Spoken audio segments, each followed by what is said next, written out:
Wow, Errol Spence Jr. breaks his silence, and just like his nickname, he tells the truth what happened with his eye to ESPN. What up, Fight World? It's your boy Ego, and I'm back with some more boxing. Throw a like on the video. This is from ESPN reporter. It says, caught up with Errol Spence Jr., who tells ESPN he's grateful his detached retina was discovered before it moved into the center of his eye, right? And I have the article pulled up. Very good. Errol Spence spoke with ESPN. Says Errol Spence says he's, quote, grateful he caught the eye injury before it threatened his career. Now, as always, the link is in the description. You guys don't want to miss this. Stay tuned to the end of the video. Errol Spence suffered a retinal detachment / break in his left eye during sparring weeks before his scheduled fight with Manny Pacquiao, he told ESPN. During a session at world-class boxing gym downtown Dallas, Errol Spence said he felt something amiss, stopped the session and said, my eye, my eye. Despite his left eye not being right, Spence told ESPN that he sparred again 2 days later. And then during a pre-scheduled medical checkup in Dallas the following day, his fears were confirmed as a doctor said Spence's eye looked like dark clouds, which definitely doesn't sound good. Spence was told not to spar until he was examined by an actual eye specialist. Quote, you don't want to lose your eye, the doctor warned him. So this is very serious business, as you can tell from the opening stanza and paragraphs. After consulting with PBC founder Al Heyman, Spence immediately traveled to Las Vegas for his comprehensive pre-fight medical testing. The eye exam was conducted August 9th by the ophthalmologist Dr. Thomas F. Kelly, who told him he couldn't fight and reiterated, you got to get this fixed ASAP. Wow. So Errol Spence, I haven't even got through it. His story's checking out. He said he talked to a doctor. They said, hey, it looked like dark clouds. You need to look at this. Then he went to the pre-fight medical, right? And then they said, you got to get this fixed. So his story is checking out. Let's continue. With the diagnosis of a retinal detachment break, Spence, ESPN's number, blah, blah, blah, boxer, was deemed unfit to fight in what would have been the biggest event of his career, August 21st. With Pacquiao, Spence returned to Dallas the following day, underwent surgery, and air bubble placed on the recovering eye. Wow. Same day, Ugas stepped up to fight Pacquiao on 11 days' notice. Then on Saturday, Ugas scored the upset, surely spoiling the prospects of a Pacquiao fight for good. And this is what Spence had to say regarding it. Put it in green for you. I'm grateful that I caught it. It's a career-ending injury for a lot of boxers, Spence told ESPN in his first public comments since the surgery. A lot of them don't get checked up. Even if this would have happened early in training camp, I would still have tried to spar and things like that, and it probably would have been damaged permanently. I'm just grateful it happened when it happened. I caught it sooner than later, and I have another chance at what I'm doing, what I love doing. Spence prepares for yet another return from catastrophe, obviously the car accident, yada, yada, yada, right? Nevada requires an ophthalmologist exam. Texas, where the Garcia fight took place, only requires an optometrist exam. So had the fight been scheduled at AT&T Stadium, you know, and if Errol didn't independently get this checked up, it could have been worse, right? He goes on to say, I did have a little curtain, not in my eyesight, but in my peripheral, like a shadow, Spence said before the air bubble was wrapped around it. I was seeing that after sparring and things like that. Me just being a boxer, being young, I didn't want to say anything about that. But then the doctor told me if something was wrong with my vision on the left side because my left eye looked like a shadow. Retinal detachments first compromised peripheral vision before moving to the center. Luckily, Spence's injury was discovered before that happened, right? Man, this is crazy. Oh, y'all gonna get it. He says, if it gets to the center of your eye, it will get a lot worse. Spence said he was told by the doctor.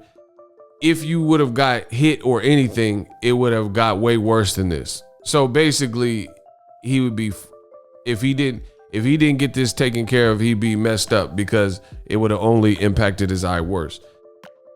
Detached retina is not common. Sugar Ray Leonard, we knew had it. Abner Matas, and Abner Matas ain't been back. He was supposed to fight Tank Davis. He ain't been back since. And he on the Showtime doing commentary, and his eye looks like almost cross-eyed a bit. You know what I mean? This is serious business. And then there's Michael Bisping, right? And Michael Bisping actually talked about this. For now, Spence is restricted from doing anything remotely strenuous. No strength and conditioning, no running, and definitely no sparring. I can't do nothing but walk. I gotta sleep on my left side. I gotta put eye drops in. I know I can't spar for probably like 2 months, but I'm optimistic about when I can start jogging. Hopefully that will be in the next 3 weeks or so. Right? And it says Spence gave NSAC permission to publicly discuss his medical condition, and it confirmed in detail the severity of the injury in an email to ESPN, which I already covered in the past. He said, it's freaking Manny Pacquiao, future Hall of Famer, future legend, undoubtedly top 10 all time, one of the greatest fighters of all time. And I drop out of a fight with him 2 weeks before the fight. That don't make sense. Not to mention all the money that we would have made off a pay-per-view. I called him out 2 years ago in the ring, and I was there. I was at the Mikey Garcia fight. Now, he said it's not like it's like he handpicked me. I've been asking to fight him. The opportunity to tack the legend on his resume has likely passed Spence by, but he still has a chance to resume his career, come back from yet another career-threatening incident. Very great, informative write-up by ESPN. Want to give you some of my thoughts. Bro, if I'm Errol Spence, I'm coming back like Tupac after he got shot the first time. I'm coming back like Tupac. There's a lot of people that were speaking bad on his name, and his real fans and fans of the sport alike held it down for Errol Spence. As you guys heard from the write-up and the interview with Errol Spence, this was a serious situation. This was a serious situation. How dare people like Bernard Hopkins and the other YouTube channel, insinuate or like post. This is why me and the other channel, me and the other YouTube channel had that situation. And this is why I called him out. This is why I called him out. If you know, you know what I'm talking about. We don't got to say no names, but this is why, because boxing is a great sport, it's fun, yada, yada, yada. But can you imagine being a fighter who is going through this and hearing doctors say, hey, get this checked out ASAP. Hey, your eye, bro. Your eye is not going to hold up. You lucky you didn't get to the center. You would have been blind for sure, right? Of course he's mad he didn't get the Pacquiao fight. But the thing is, the point I'm making is some things are bigger than just the sport of boxing. Yes, we all want to see Errol Spence versus Manny Pacquiao. That's why when a lot of y'all was insinuating or saying Errol Spence pump faking and nothing's wrong and he's just put some tape on his eye, it was disrespectful. It was disrespectful because you had no knowledge of that.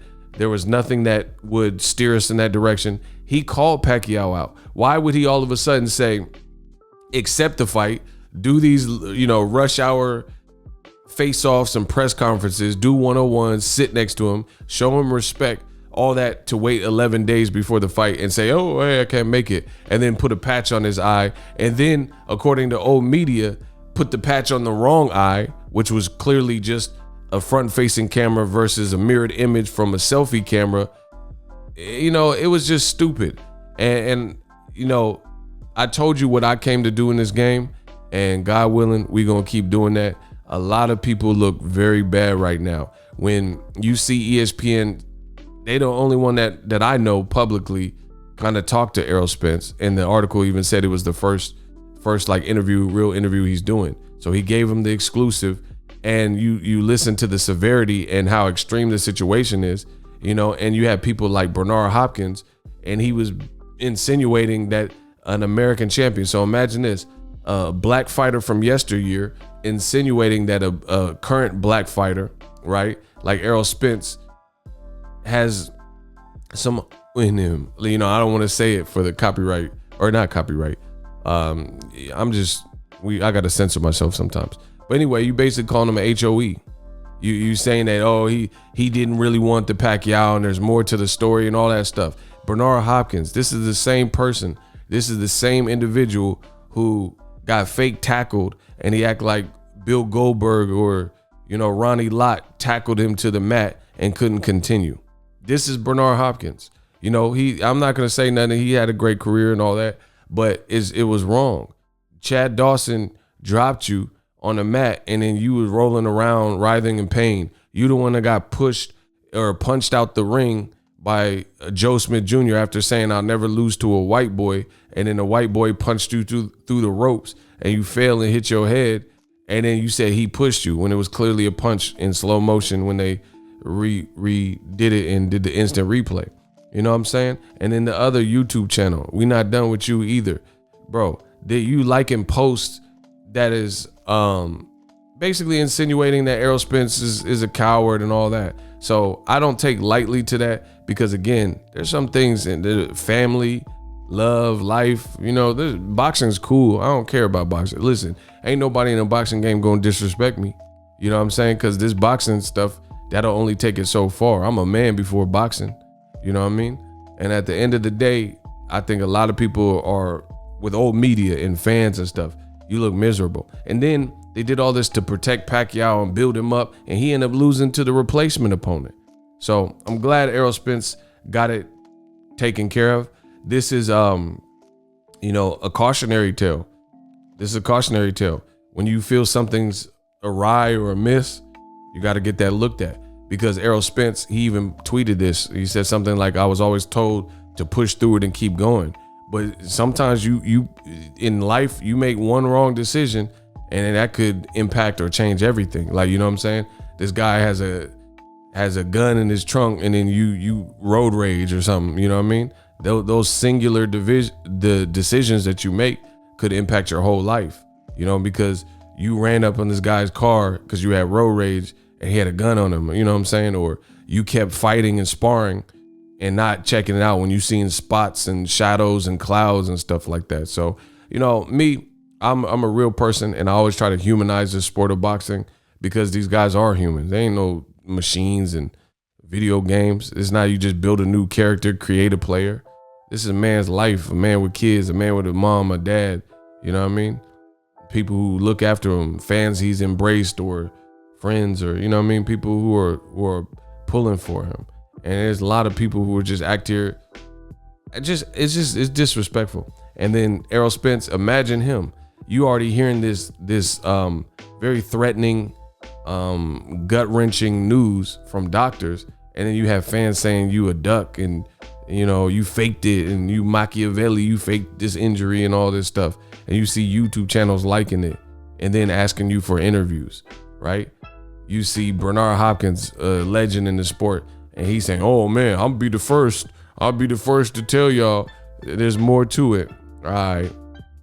So I just wish him a speedy recovery. We're going to keep talking about that. And to be a black fighter at that, when you black in boxing, you already got certain things you have to deal with just based on that. We're not done with this subject. Shout out to Errol Spence, Dallas. It's popping.